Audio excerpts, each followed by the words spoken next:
Moi, cette semaine, j'ai découvert ma lymphe et mes psoas. Il y en a un qui était vraiment plus le fun que l'autre. Puis j'ai aussi découvert des limites physiques et mentales. Et aussi des choses qui allaient bien dans mon corps.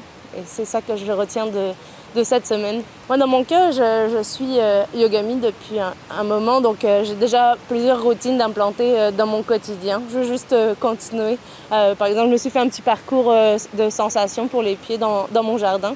Alors, je vais en faire un au chalet, par exemple. C'est des choses comme ça. Mon objectif au début, quand j'ai commencé à les suivre, c'était de retrouver la souplesse que j'avais dans ma jeunesse. Et au final, j'ai comme tout changé ça de bord parce qu'il faut que je retrouve la mobilité avant et de la force. Donc, pour ensuite retrouver ma souplesse d'antan. Ça reste mon objectif, mais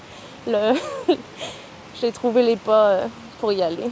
J'ai tout aimé, honnêtement. Le cadre est extraordinaire. Là, je sais pas comment ils ont trouvé ça, mais le fait que l'hôtel soit petit, là, j'ai adoré ça.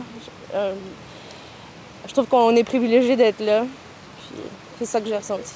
Je m'en suis sortie grandie, c'est sûr. Puis il s'est passé quelque chose. J'ai vécu un mauvais moment, là. Et quand je suis revenue, il y a eu toute une communauté autour de moi, chacun à sa façon. Il y a Julie qui m'a dit « Tu t'es rendue, toi, tu y es allée. » On s'était tous inscrits, puis vous êtes juste 4 à y être allés. Puis non, t'as pas réussi, mais t'as quand même réussi pas mal plus que les autres. Alors, c'est pas que je voulais me comparer puis me dire « Ah, ben oui, c'est vrai que je suis meilleure que les autres », mais on dirait qu'à ce moment-là, c'est exactement ce que j'avais envie d'entendre. Le matin, j'ai croisé un animal, puis j'ai dit « Tiens, aujourd'hui, ça va être la journée des animaux. » Puis je l'ai partagé autour de moi. Puis j'ai dit aujourd'hui, on va voir des animaux. Puis il y a 180 petites tortues qui sont nées à 6 h du soir. Puis le fait que j'avais annoncé que c'était la journée des animaux, ça a comme créé une dynamique positive dans le groupe. Donc au final, ma journée, elle était belle. J'ai fait un début de crise d'angoisse, là, mettons, pour le nommer. Puis j'étais capable de me calmer. Il y a quelqu'un qui m'a aidée dans un premier temps. Puis ensuite, j'ai été capable de retrouver mon calme toute seule. Puis là, il y a quelqu'un qui est sorti de l'eau, mais vraiment en larmes, puis qui avait de la misère à respirer.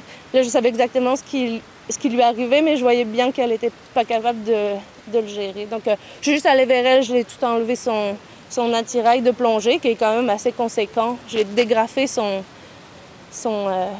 wetsuit là, pour qu'elle puisse respirer. Puis je l'ai guidée. C'était spécial parce que c'était en anglais, puis il y avait quand même beaucoup d'émotions dans ce moment-là. Mais on s'en est sorti et c'est vrai que c'était un beau moment. Et après, on arrive. Le yoga, c'est pas juste sur le tapis.